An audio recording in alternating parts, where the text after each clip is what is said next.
Assalamualaikum warahmatullahi wabarakatuh.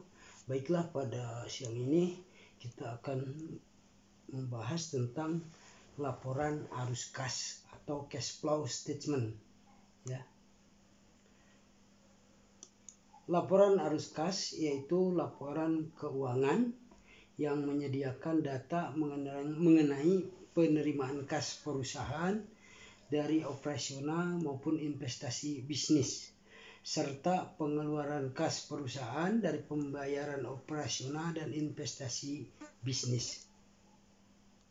Nah, pada laporan ini menunjukkan segala transaksi dalam bisnis yang berisi penerimaan dan pengeluaran kas.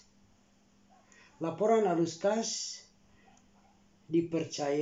diyakini sebagai laporan keuangan yang paling penting dikarenakan menyediakan penghasilan kas dari 3 aktivitas utama, yakni operasional, investasi, dan pendanaan.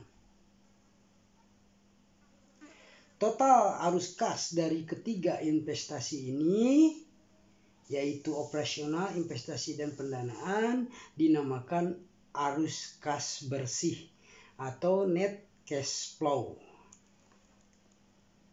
Nah, sekarang apa bedanya laporan arus kas dengan laporan laba rugi? Laporan laba rugi sebagian besar mencetak transaksi yang aktual, yakni transaksi yang diakui namun belum diterima atau dibayar kasnya.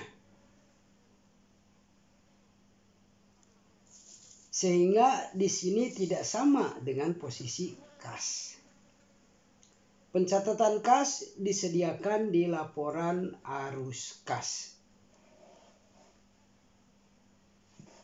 Nah, bisnis yang menguntungkan bisa saja menjadi bangkrut seketika dikarenakan kegagalan dalam pengelolaan kas.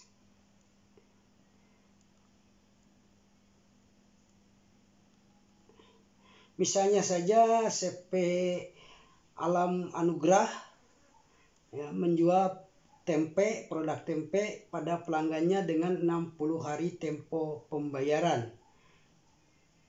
Meskipun penjualannya diakui pada bulan ini, namun pembayarannya diterima 2 bulan setelahnya. Perusahaan ini memang mendapatkan penghasilan di laporan laba rugi, akan tetapi bisa saja terjadi gagal bayar dari pelanggannya, sehingga menerima kas lebih sedikit daripada yang diakui di penjualan. Ya. Oleh karena itu penting bagi perusahaan membaca arus kas yang tidak hanya berisi aktivitas operasional namun juga aktivitas investasi dan aktivitas pendanaan. Nah, sekarang bagaimana menganalisis arus kas dari aktivitas operasional, ya? Arus kas dari aktivitas operasional biasanya dicatat dari penghasilan bersih atau net income, ya, yang diambil dari laporan laba rugi. Kemudian direkonsiliasi dengan aktivitas operasional yang bersifat non-kas. Jadi dengan kata lain ini adalah penghasilan bersih namun dengan versi posisi kas. Contoh transaksi operasional adalah membeli atau menjual produk, kemudian membayar gaji karyawan, ya. Jika arus kas ini negatif, maka bisa saja terjadi proporsi penjualan dari piutang dagang menjadi meningkat. Nah, ini mengindikasikan, ya, perusahaan membutuhkan pendanaan untuk keberlangsungan bisnisnya. Nah, bagaimana menganalisis arus kas dari aktivitas investasi? Ya. Setelah pencatatan arus kas dari aktivitas operasional, arus kas dari aktivitas investasi juga dicatat dari kas yang dikeluarkan atau diterima untuk properti, ya, pabrik, mesin, peralatan maupun aset lainnya. Nah, nilai ini didapatkan dari perubahan pengeluaran modal atau capital expenditure, ya.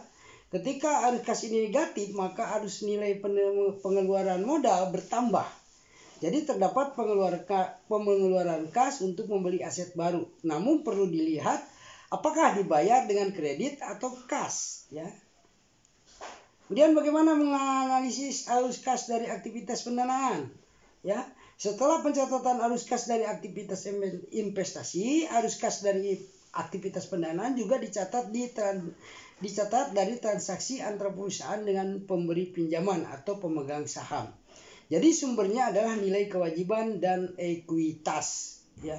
Arus kas didapat dari beberapa nilai uang yang diterima atau dikeluarkan atas pinjaman dan dividen.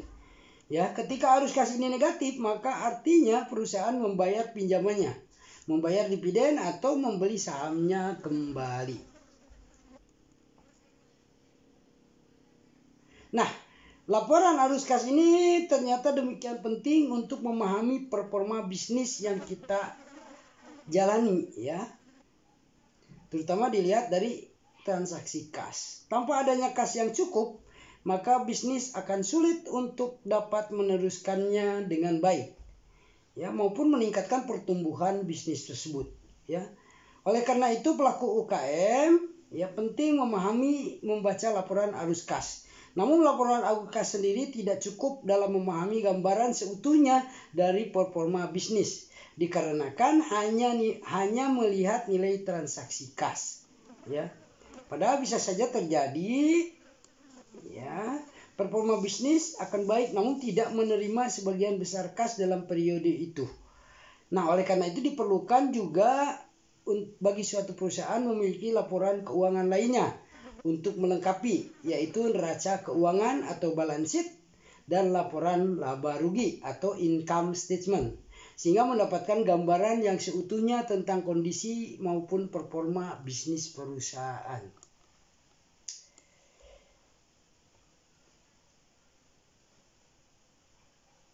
Ya, demikian yang bisa kami sampaikan, ya. Mudah-mudahan ada manfaatnya. Wallahul muwaffiq ila aqwamit thoriq. Wassalamualaikum warahmatullahi wabarakatuh.